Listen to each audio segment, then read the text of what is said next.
Armenia in 2024 is a country that has seen tremendous changes in the past few years.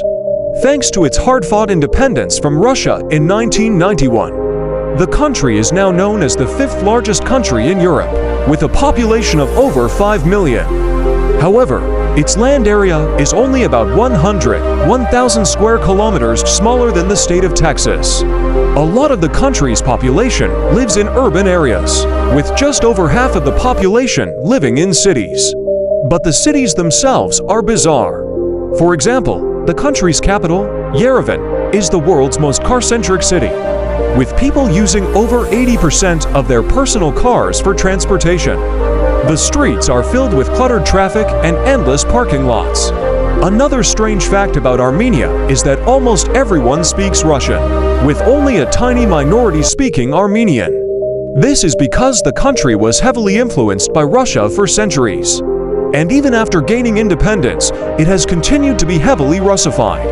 The country's cuisine is also bizarre, with a heavy emphasis on meat and dairy products. You can find an abundance of restaurants serving up massive portions of meat-packed dumplings, cheese steaks, and other heavy meals. And if you're looking for a sweet treat, you can also find an array of bakeries serving up giant amounts of cakes and pastries. The country also has a unique religion called Eastern Orthodox Christianity, which is very different from the West.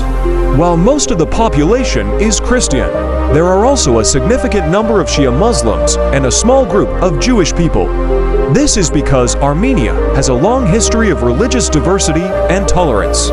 Lastly, the country has a strong love for football, with millions of people following the country's national team. But they also have a unique way of celebrating goals. They jump up and down, scream, and throw shoes at the ground as if they scored a goal against the World Cup.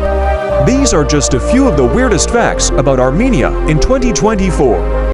While it's true that the country has seen significant changes in the past few years, it's also true that it continues to hold on to its rich cultural traditions and historical charm.